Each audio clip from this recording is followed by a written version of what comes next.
안녕하세요. 분당 간쌤입니다. 오늘은 특별한 시간입니다. 분당 간쌤 채널 최초로 게스트를 모셨습니다. 제가 지금 사실 굉장히 좀 어색한데요. 게스트를 처음으로 초청하는 시간이라. 그런데 오늘 저랑 조 작가님 이야기 나누는 것을 쫙 지켜보시면 제가 왜 분당강쌤 채널에 첫 번째 게스트로 조 작가님을 모셨는지 구독자분들께서 다 아시게 되실 겁니다. 조 작가님 모시겠습니다. 안녕하세요. 네, 안녕하세요. 반갑습니다. 저는 스몰빅 클래스 조승우 작가라고 하고요. 이번에 이제 공부가 설렘이 되는 순간이라는 책을 쓴 작가로서 우리 아이들의 어떤 공부라는 벽을 넘어서는 방법을 알려주는 일을 하고 있습니다. 네, 오늘 또 이렇게 분당강쌤 채널의 최초 첫 번째 게스트가 되어서 굉장히 떨리는데요. 하여튼 좋은 시간으로 보답하겠습니다. 10년 넘게 이거를 해오신 것으로 알고 있어요. 공부에 어려움을 겪는 학생들, 이런 학생들을 위해서 강연도 많이 하시고 또 멘토링도 되게 많이 하신 것으로 알고 있는데 모든 학생들이 원하는 서울대를 사실 나오셨습니다. 네. 그래서 아마 많은 부모님들이 처음부터 작가님이 공부를 잘하신 게 아닌가 이런 생각을 하실 것 같아요. 네. 그런데 이제 책을 읽다 보니까 되게 많은 어려움을 이겨낸 것이 막 나오더라고요. 그래서 여기에 대해서 그 멘토링을 하시게 된 배경이나 이런 게 좀 궁금해요. 원래는 교육 분야의 일을 계속 하려고 했던 건 아니었어요. 이제 제가 대학교 학부 때는 원래 유학을 가서 공부를 더 하려고 했었는데 그 당시에 책이 나오고 학생들 뭐 강연하고 멘토링할 기회가 있었는데 제가 되게 공부할 때 특히 10대 때 뭐 중학교 고등학교 시절이 꽤 많이 힘들었거든요. 근데 그때의 저처럼 아니면 그보다 더 이상으로 아이들이 저 공부를 왜 해야 되는지 모르겠어요. 특히 그게 막 되게 나름대로 열심히 하고 있고 고군분투 하고 있는 애들이 그런 얘기를 하니까 더더욱 이건 좀 문제가 있다. 그리고 결국 이 아이들이 이렇게 평생을 살아갔을 때 20대라는 과연 시간이 의미 있게 뭔가 내가 잘할 수 있겠다는 자신감의 근거가 되는 시간이 될 수 있을까? 그런 게 좀 되게 안타까웠고 그래서 내가 20대 30대 정도는 바쳐서 이 문제를 좀 해결하는데 이바지 해보고 싶다라는 생각으로 하다 보니까 벌써 10년이 돼버렸네요. 네. 그 스몰빅 클래스라는 그 클래스 운영을 하고 계시고 또 교육 사업도 하고 계시고 이렇던데 근데 보다 보니까 왜 스몰빅 클래스라고 이름을 지으셨는지 그 스몰빅이라는 의미가 좀 궁금합니다. 이제 뭐 많은 학생들이 그러겠지만 뭐든지 이렇게 처음부터 잘 됐던 일이 잘 없었던 것 같아요. 뭐 항상 뭔가 처음에 하면 실패하고 좌절하고 근데 그럴 때마다 제가 다시 그래도 일어서가지고 그런 일들을 해나갈 수 있었던 게 결국은 이제 제가 스몰빅 작은 성공이라고 부르는 그 어릴 때 또 10대 때 제가 걸쳐 쌓았던 그 작은 성취 경험들이 결국은 내가 그럼에도 불구하고 이 일을 잘할 수 있어. 그러니까 뭐 꺾이지 않는 마음이라고 요새 그러죠. 또 하나는 이제 저는 뭐 사실 이번 책에 제 얘기를 쓰기도 했지만 절반은 저희 부모님의 얘기이기도 하거든요. 결국은 저희 부모님이 저도 모르고 지나갔던 잊고 살았던 그런 작은 성공들을 계속 되짚어줄 때마다 뭔가 내가 더 잘해보고 싶다. 그런 마음들을 느낄 수 있었기 때문에 이 아이들도 분명히 자기 나름대로 애쓰고 있고 열심히 하고 있는데 왜 작은 성공보다는 실패를 많이 쌓을까? 혹은 본인의 작은 성공을 좀 이렇게 의식하지 못할까? 그래서 그런 자기가 좋아하고 잘하는 것들에 대한 성취 경험을 계속 쌓아갈 수 있다면 이 아이는 뭐 공부도 물론이고 그게 꼭 공부가 아니더라도 뭐든지 잘할 수 있다고 생각이 들고 제가 항상 얘기를 드리는 건데 사람은 할 수 있다는 생각이 드는 범위의 일 안에서만 하고 싶다는 생각을 할 수 있어요. 그러니까 애들이 공부를 막 어려워하는 것도 이게 본질적인 문제는 이 공부에 있어서 내가 해볼 수 있겠는데라는 생각이 안 들기 때문이라고 생각하거든요. 그래서 저는 결국 이 아이들이 어떤 공부든 꿈이든 그 벽을 만났을 때 일어서게 만드는 넘어서게 만드는 힘이 작은 성취에 있다고 생각하고 이 작은 성취 경험들을 만들고 의식하는 것 이게 이제 스몰빅 클래스의 어떤 철학이자 그런 성취 경험들을 쌓을 수 있는 컨텐츠 프로그램들을 만들고 있습니다. 되게 훌륭하네요. 그러니까 작은 성취를 계속 이루는 어떤 경험들이 계속 쌓이면서 아이들에게 있어서는 계속 성취감이 쌓이게 되고 계속 작은 성공들이 쌓이게 되면서 할 수 있다라는 어떤 마인드셋도 또 되는 그런 계기가 될 수 있도록 그 이름을 지으신 거구나. 이번에 이제 책을 쓰셨어요. 공부가 설렘이 되는 순간이라는 바로 이 책인데 사실 저희 구독자님들은 제가 그 여태까지 국어 문제집에 단 한 권도 책을 소개를 해드린 적이 없어가지고 굉장히 좀 의아하실 텐데 일단은 광고가 아닙니다. 그거를 먼저 좀 밝혀드리고 그다음에 제가 사실은 책을 이렇게 따로 소개를 드리지 않는 이유가 여러 가지가 있는데 일단 제가 읽어보고 정말 좋은 책이 아니면 사실 소개해드리지 않는다라고 처음에 생각을 했었었는데 이 책은 제가 사실 딱 펼쳐놓고 네. 밤새 읽었어요. 야, 이거는 진짜 좋은 책이다. 좀 많은 분들이 여러 번 읽었으면 좋겠다라는 생각을 제가 하게 됐거든요. 네.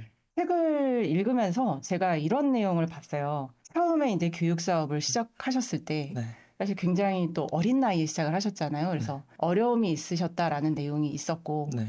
한 거의 6개월 동안 두문불출 하시다가 그래도 다시 선택을 한다고 하더라도 나는 이 교육 사업을 택할 것이다라는 선택을 하실 거다라고 생각이 드셔서 다시 한번 힘을 내시게 됐다라는 제가 그 내용을 봤는데 저는 사실 그게 좀 굉장히 신기하더라고요. 사람이 일반적으로 그렇게까지 고생을 하면 다시는 쳐다보기 싫을 것 같은데 어떻게 그런 마음을 내실 수가 있었는지가 궁금합니다. 제가 10대라는 시절을 거치면서 여러 가지 부침들을 겪으면서 저는 내 삶의 Y가 무엇인가에 대한 고민을 되게 많이 하게 됐어요. 내가 지금 이 시간을 어떻게 써야 하지? 내 인생이 어디로 가야 하지라는 고민을 되게 많이 하게 됐고 저는 이 교육 사업을 하면 그때 2년 하고 제가 1억을 빚졌거든요. 24살 때니까. 근데 진짜 힘들었어요. 막 한 달에 500만 원씩 갚아야 되고 막 상하차도 하고 뭐 과외도 하고 4년 걸려서 갚았는데 그때 오히려 실패하면서 저의 스스로를 발견한 게 내가 아이들을 진짜 좋아하는구나. 그리고 물론 공부를 잘하는 거 입시도 되게 중요하지만 누구 하나만큼은 이 아이들에게 너는 앞으로 꿈이 뭐니? 너의 인생이 어떻게 쓰였으면 좋겠니? 동시에 너가 좋아하는 거 잘하는 건 뭔지를 고민할 수 있는 좀 기회를 줘야 한다고 생각을 했어요. 그러니까 지금 이 일을 하는 어떤 신념의 또 다른 맥락의 일종의 분노죠. 저는 80년대, 90년대 교육 시스템이나 지금 30년, 40년이 지났는데도 아이들이 그런 환경에서 여전히 공부를 하고 그렇게 열심히 하는데 계속해서 실패 경험을 쌓아가고 그게 이 아이의 인생에 있어서 굉장히 무기력하게 만드는 내가 어릴 때 있었던 그 도전 정신을 사라지게 만드는 가장 근원적인 문제라고 생각했고 이게 이 아이들의 삶을 위해서도 또 우리 공동체를 위해서도 저는 누구 하나만큼은 그런 일을 해야 한다라는 결론에 이제 그 과정을 거치면서 도달했고 이거는 결국 책에도 쓰여 있지만 사람이 극단적인 선택을 하는 걸 목격을 하고 그때 우리는 다 죽는구나. 그래서 이 한 번뿐인 인생을 어떻게 써야 하나 라는 것에 대한 답이었고 사실은 그 질문이 아이들에게도 투영된 거죠. 이 아이들이 한 명 한 명이 너무 소중하고 한 명 한 명의 인생이 다시는 돌아올 수 없는 시간들인데 어떤 경험들과 어떤 기회들이 필요한가 라고 생각하다 보니까 지금 제가 하고 있는 일 결국 아이들이 꿈을 찾고 또 부모님은 아이를 믿어주고 지지해주고 근데 사실 이게 대한민국 현실에서 정말 어렵습니다. 그럼에도 불구하고 이게 언젠가 커다란 파도를 만들어낸다면 이게 우리가 다음 스텝으로 나아가는 방향이 아닐까 생각을 하고 이 일을 하고 있습니다. 우리가 이제 교육을 하는데 대학이라는 벽이 지금 대한민국에 너무 거대하게 있어가지고 문제기는 한데 꿈 자체가 사실은 대입이 될 수는 없잖아요. 맞아요. 근데 우리나라 현실이 지금 그냥 꿈 이꼴 어느 대 이렇게 지금 돼버리니까 그거를 막상 이뤄도 허무하고 이루지 못하면 좌절감을 느끼고 이게 지금 계속 반복이 맞아요. 그러니까 어른들이 많이 오해하시는 게 아이들은 막 꿈이 없다, 무기력하다 생각하시지만 제가 이 일을 하는 또 다른 이유는 사실 어릴 때 왜 생각해 보시면 아주 어린 애들 다 꿈이 있었어요. 뭐 경찰관, 유엔에 들어가고 싶어요. 뭐 의사가 되고 싶어요. 근데 그게 어떤 마음인가 곰곰이 생각을 해보면 애들은 되게 순수하고 감수성이 민감하잖아요. 그 아이들은 다른 사람들을 도와주고 의사, 뭐 경찰관, 소방관 그런 직업의 공통점이 다 그런 거거든요. 아이들 눈은 그게 되게 멋져 보이는 거예요. 그리고 막 유기동물을 구하고 싶다 뭐 이런 얘기를 많이 하는데 근데 아이들이 그런 되게 좋은 마음과 꿈의 씨앗을 갖고 있는데 사실 말씀하신 여러 가지 현실의 벽들 때문에 어른들이 그런 이야기를 들어주지 않아요. 그리고 저도 그런 것들이 있었지만 공부라는 현실에 부딪혀서 중학생이 돼서 그냥 그런 꿈의 씨앗들 저는 전쟁이라는 문제를 해결하는 것에 되게 어릴 때 막 가슴이 뛰고 아빠랑 막 역사를 보러 다니면서 우리나라의 역사 100년 동안 너무 슬펐는데 어떻게 하면 다시는 이런 일이 일어나지 않게 만들까 되게 고민했는데 중학교 가서 그런 생각을 다 잃고 살았어요. 그러니까 사실은 저는 아이들이 각자 관심 있고 호기심 느끼고 또는 문제의식을 느끼는 그 꿈의 씨앗들이 다 어릴 때 있다고 생각해요. 저는 아이들에게 있었던 그 씨앗들을 끄집어내고 누군가는 너의 그 씨앗들을 들어줄 것이고 응원하고 지지해줄 수 있다는 그 마음을 줘야 애들이 꿈을 꿀 거 아니에요. 근데 이게 참 어렵다 보니까 저는 이제 그런 목적의식을 가지고 지금 이 일을 하고 있습니다. 훌륭합니다. 제가 그 예전에 스카이버스 출간했을 때 사실 좀 많은 나름대로 채널에 출연을 했어요. 근데 저는 그때 이제 조 작가님 채널에 처음으로 출연을 했었는데 제일 기억에 남더라고요. 아, 그래요? 예. 왜 그 기억에 남았냐면 사실은 이제 질문지에 없었던 내용들도 그때 많이 물어보시고 대화를 많이 하게 됐는데 이분이 굉장히 지혜롭다. 네, 그런 생각을 했어요. 그냥 서울대를 가서 똑똑하고 이런 느낌이 아니고 제가 생각했을 때 지혜롭다고 생각을 하는 분들은 약간 삶에 대한 어떤 통찰력이 있다든지 그다음에 어떤 문제에 봉착을 했을 때 근원적인 부분에 대한 답을 찾으려고 노력을 한다든지 이런 분들이 저는 좀 지혜롭다 이렇게 생각을 하는데 그게 이제 그대로 느껴졌고 그리고 이 책을 보니까 책에서도 통찰이 그대로 느껴졌어요. 이게 좀 그냥 직설적으로 표현하자면은 그 삽질의 역사 속에서 어떤 통찰력이 나오다 저는 이렇게 생각하는데 보니까 진짜 많이 고생을 하셨다. 그리고 그거를 또 스스로 좀 뭐 이렇게 고생을 하는 환경으로 스스로 또 이렇게 들어가신 부분도 있고 그걸 또 알아서 또 극복하신 경험도 있고. 근데 아마 그 채널 구독자분들 중에서 가장 궁금해할 만한 내용은 고등학교 이제 1학년 때 첫 수학 시험에서 30점을 받으셨는데 이거를 어떻게 극복을 해서 과연 서울대를 갔느냐 이게 아마 되게 궁금하실 것 같아요. 그래서 이 이야기를 좀 듣고 싶습니다. 저는 이제 제가 극복했던 것의 본질을 먼저 말씀드리면 아까 처음에 해볼 수 있겠는데라는 말씀을 드렸는데 아이들에게는 결국 그런 공부라는 벽 학교 생활이라는 벽을 넘어서려면 두 가지가 필요하다고 생각하는데 첫 번째는 내가 이걸 잘할 수 있겠다는 믿음이 필요하고요. 두 번째는 이걸 뭐 시작 때는 그렇지 않아도 언젠가 이 벽이 정말 높아져서 내가 포기하지 않을 이유가 필요한 시점이 와요.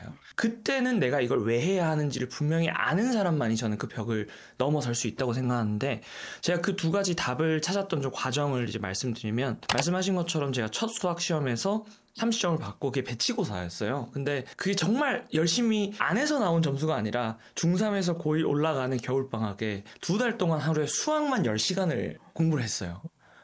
그러니까 수학을 제가 못했거든요. 그래서 수학만 했는데도 30점이 나온 거예요. 그래서 이제 좀 충격을 받았지만 그래도 내가 열심히 해보자 해서 중간 기말을 막 하루에 4시간, 3시간씩 자면서 공부를 했어요.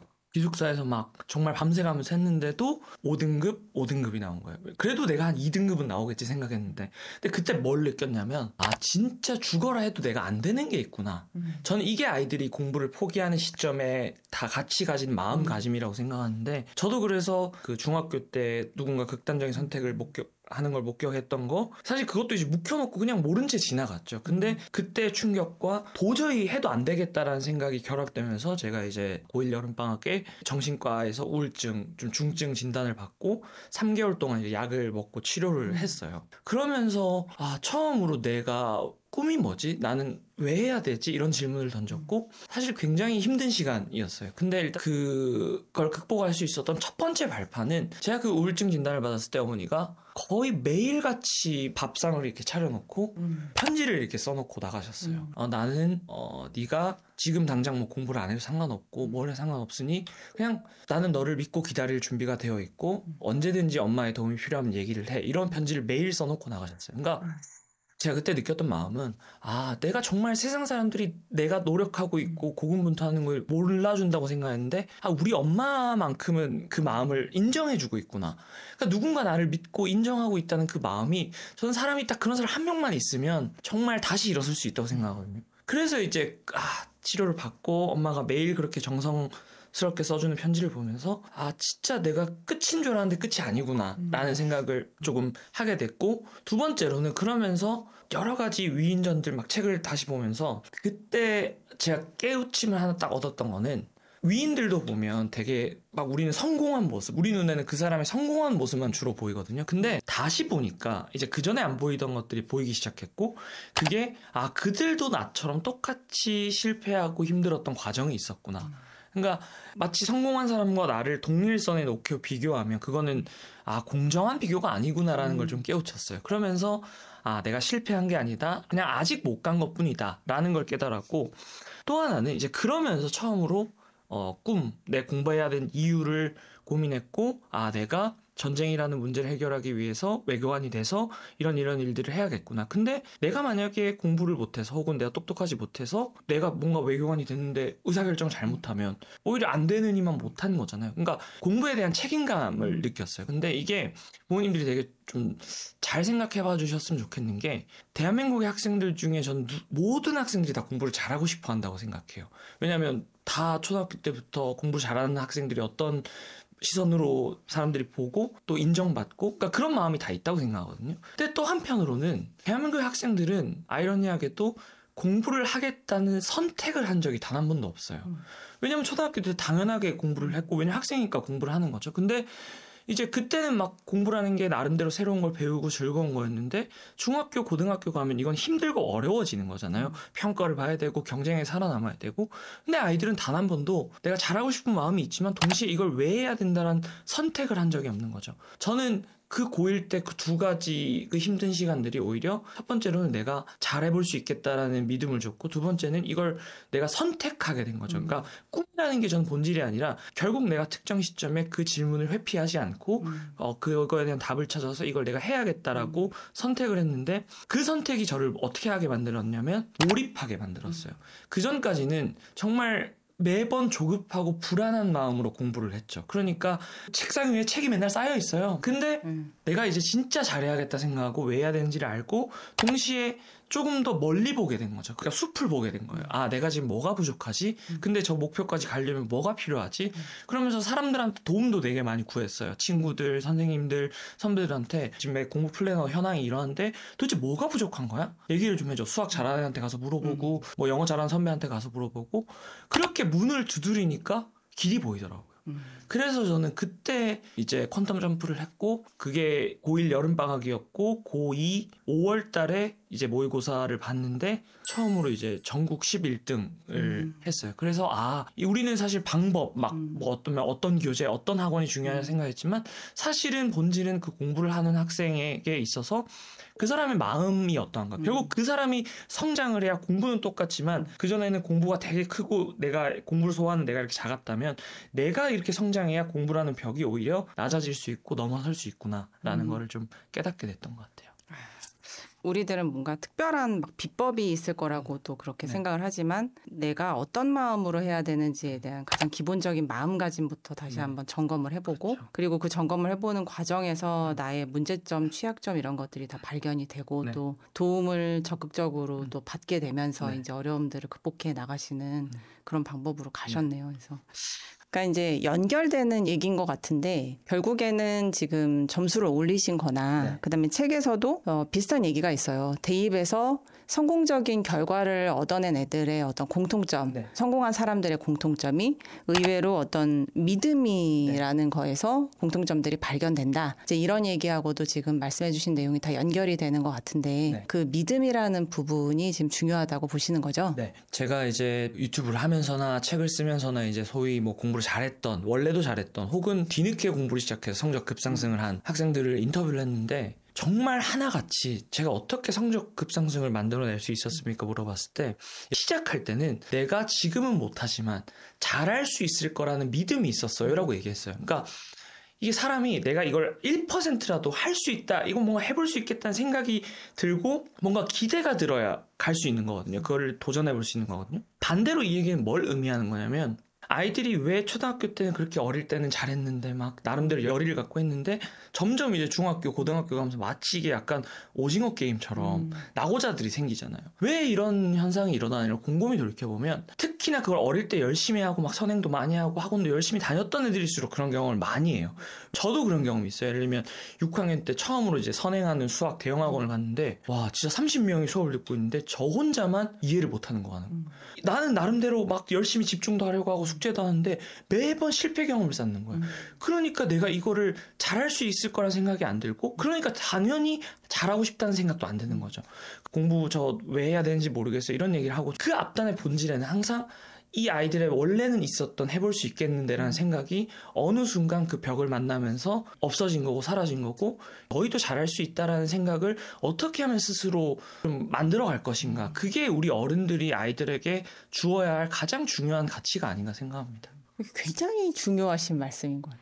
그 선생님들마다 조금씩 표현은 다 달라요. 그러니까 안 된다는 그런 경험이 계속 쌓이게 되면은 네. 공부 정서가 망가진다라고도 표현을 하시고, 또 책에 나왔듯이 그 성장 마인드셋, 고정 마인드셋하고도 관련이 되어 있고, 근데 하여튼 학생이 저도 경험상 본인이 된다라고 생각을 하는 아이들은 압도적으로 결과가 좋고, 그게 없으면 사실 성장이 어렵죠. 지난번에 왜 저희 채널 오셨을 때 운동선수 얘기해 맞아요. 주셨잖아요. 그래서 저도 그때 되게 공감했던 게, 이제 예전에 저도 이제 성적 급상승했던 친구들 보면은 운동했다가 뒤늦게 공부를 잘하게 된 케이스들이 생각보다 꽤 많았어요. 그래서 그 본질이 뭘까?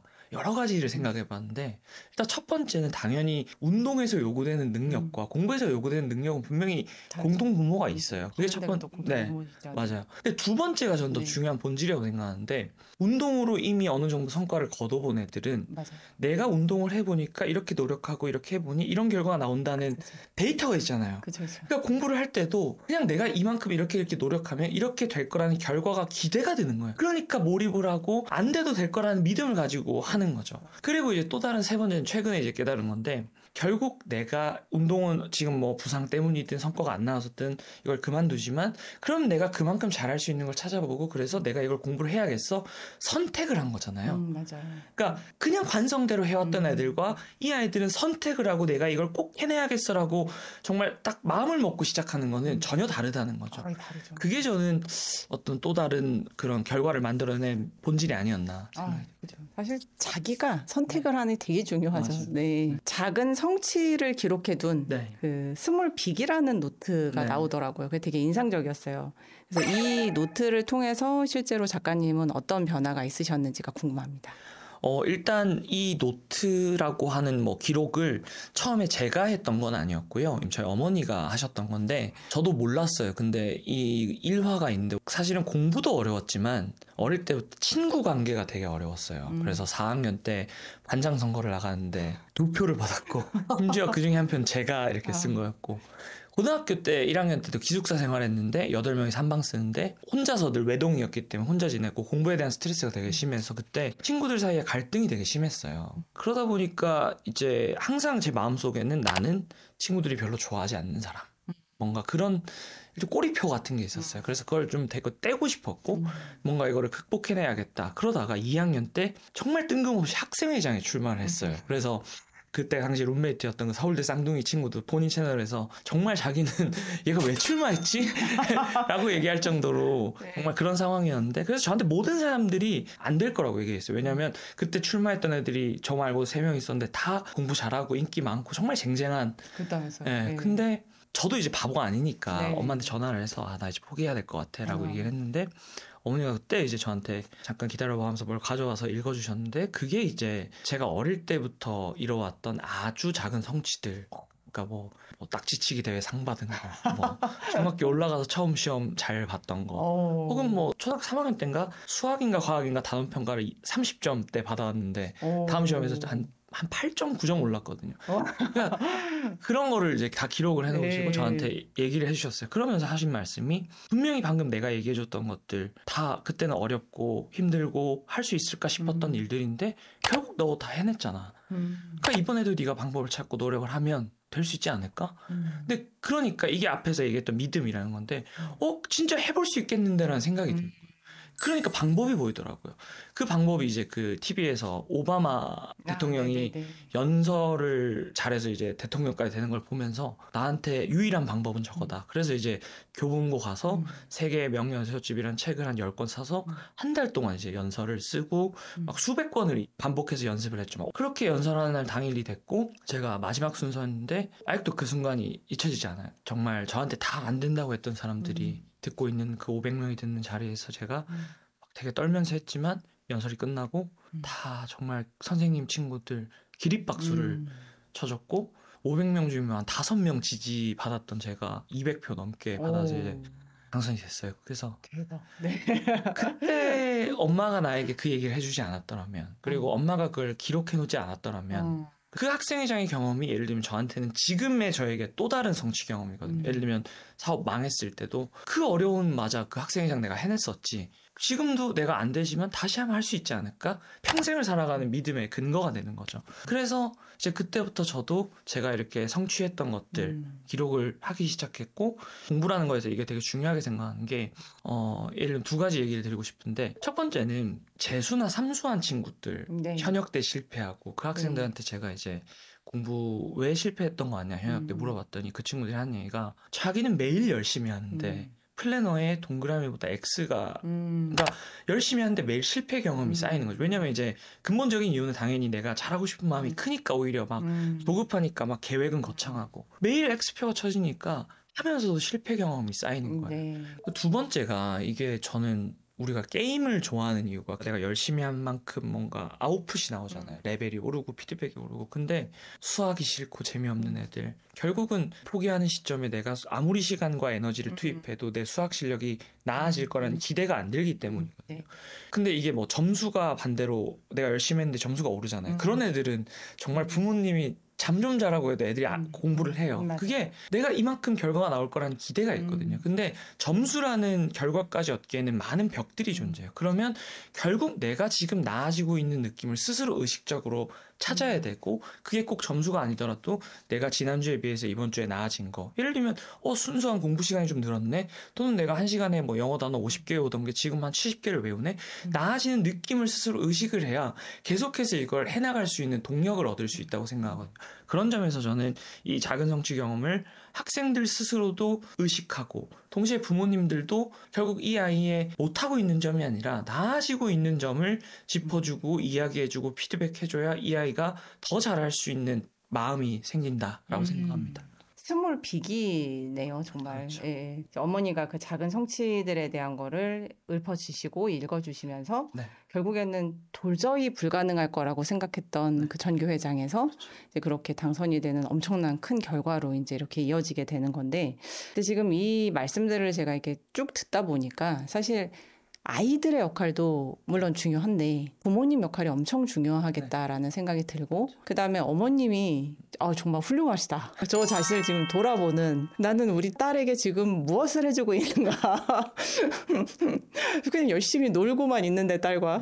그래서 뭔가 성취를 써야 되는데, 제가 책을 보면서 이제 그런 생각을 사실 좀 많이 했고요. 그다음에 이제 요 내용을 보면서 이런 생각이 들었어요. 아이들이 물론 이렇게 자라다 보면 여러 가지 변화가 있어요. 네. 그러니까 어떨 때는 굉장히 좀 걱정스러운 길로 가기도 하고, 그 다음에 굉장히 좀 안 될 것 같은 실패들도 많이 겪기도 하고, 그런데 그럴 때 꾸준히 아이를 믿어주시는 부모님이 있고 굉장히 불안해하시는 부모님이 있는데, 제가 놓고 보면은 결과적으로 되게 더 불안해 보이는 상황에서도 아이를 꾸준히 믿어주셨던 부모님들은 거의 언제나 결과가 좋았던 그런 20년째 제가 그걸 좀 경험을 하거든요. 그래서 사실은 그 부모의 믿음이라는 것이 아이들에게 미치는 영향이 굉장히 크다. 어떤 이정표 같은 건 것 같아요. 다른 길로 갔다가도 부모님이 꾸준히 아이를 믿어주면 결국에는 아이들이 다시 제자리로 오게 하는 그런 거가 아닌가, 이런 생각이 들거든요.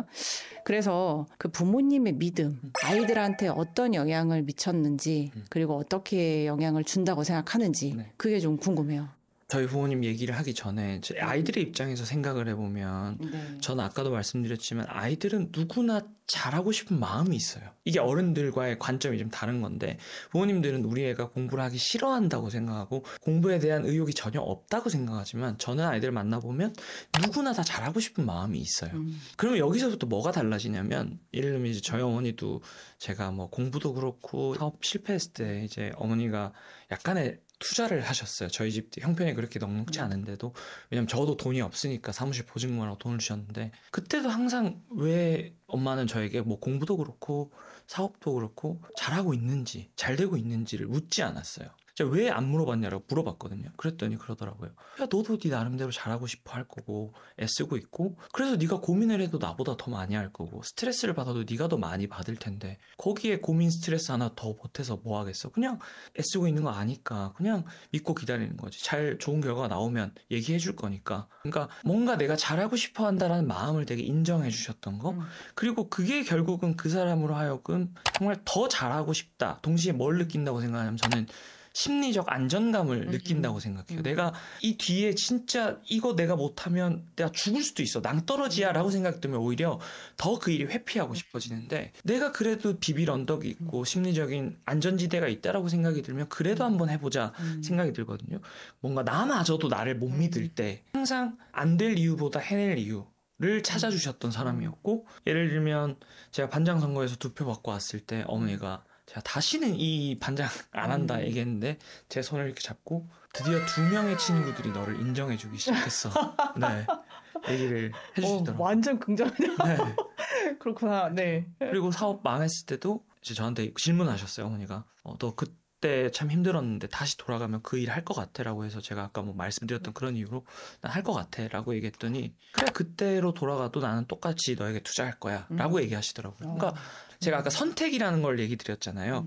선택을 해야지 뭔가 자기 스스로 공부를 하든 뭘 하든. 근데 사실 뒤집어서 얘기하면 선택을 한다는 건요. 생각보다 엄청난 용기를 요구하는 일이에요. 자기 길을 간다라던가 공부를 뭔가 내가 열심히 해봐야겠다라는 선택은 항상 용기를 요구하거든요. 그렇죠. 그 용기는 결국 내가 비빌 언덕이 있다라는 그 믿음에서 전 나온다고 생각해요. 그게 부모님의 믿음이 아이들에게 줄 수 있는 가장 큰 가치이고 힘이라고 생각합니다. 그러니까 해봐라고 하는 부모님과 네. 무조건 왜 그걸 하려고 해? 라는 부모님은 당연히 다를 수밖에 없다. 그런 걸 다시 한번 좀 느낄 수가 있는 그런 말씀이고 자, 가장 쉽고 확실하게 네. 그 성취 경험을 만드는 방법 요거 제가 보고 되게 많이 공감을 했는데 네. 요거에 대해서 설명을 좀 부탁드릴게요. 요것도 일화가 있는데 제 유튜브에서 그 윌리엄 맥레이븐이라는 오사마 빌라덴 사살 작전을 지휘했던 미국의 장군이 있어요. 근데 그분이 그 유튜브에서 썸네일이 이거는 내가 어릴 때 듣던 엄마의 잔소리와 비슷한데 세상을 바꾸려면 이불부터 개라. 그래서 뭔 말인가 들여다봤더니 정말 공감이 되더라고요. 뭐였냐면 그러니까 내가 아침에 이불을 개겠다는 목표를 세워놓고 실제로 이불을 개면 또 그런 일들이 뭐 예를 들면 2개, 3개 되면 나는 아침부터 집 문을 나갈 때 이미 3개의 성공 경험을 쌓은 사람이잖아요. 그러면 마치 이게 관성의 힘처럼 나는 오늘도 이걸 잘 해냈기 때문에 남은 오늘 내가 더 중요한 과업들도 잘 해낼 수 있어. 그러니까 이불을 갠 모습을 보면 결국 용기를 얻는다는 그런 내용이었어요. 근데 그냥 왜 그때는 그게 너무 공감이 됐어요. 그래서 그냥 저도 아침에 일어나서 할 체크리스트를 5개를 정했어요. 그게 일어나자마자 샤워하기, 그리고 이불 개기, 그리고 아침에 책 딱 15분만 읽기, 그리고 그날 계획 쓰기, 그리고 청소기 5분 돌리기.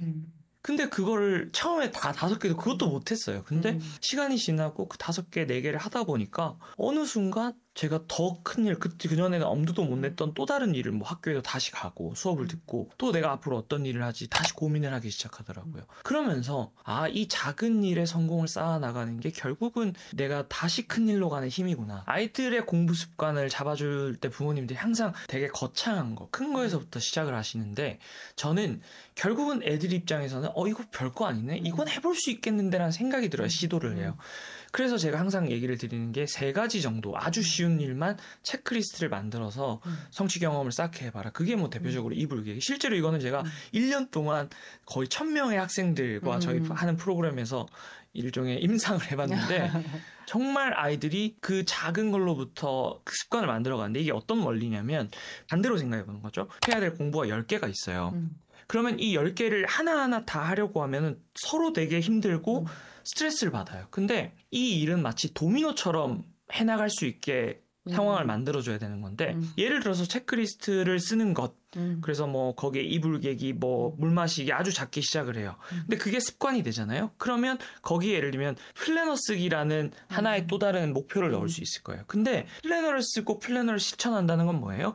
이 10개를 이미 내가 해야 된다는 것을 알고 그것을 실천하고 체크한다는 의미잖아요. 네네. 그러니까 마치 작은 도미노가 점점점 커지면서 이 커다란 해야 할 일들을 다 쓰러뜨리게 만든다는 거죠. 이거를 저는 이제 일종의 연결고리 시스템이라고 생각을 하는데 이걸 만들어주면 아이들은 결국 이 공부도 내가 해볼 수 있겠네. 점점점 이렇게 성장 곡선을 스스로 그릴 수 있다, 느낄 수 있다고 생각을 합니다.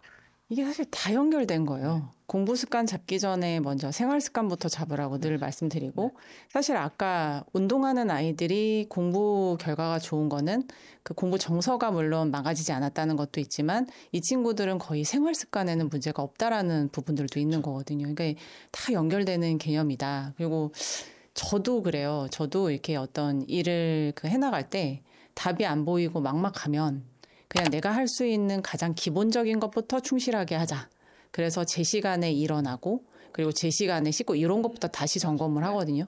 그러다 보면은 결국에는 그 일들이 다 해결이 되고 또 아까 체크리스트 얘기를 하셨는데 사실 저는 그런 거에 대한 개념은 예전에 많이 없었지만 그냥 자동적으로 항상 노트에다가 매일매일 해야 될 일, 주 단위로 해야 될 일, 월 단위로 해야 될 일, 또 좀 장기적인 목표 그냥 적는 습관을 되게 오래 갖고 있었던 것 같아요.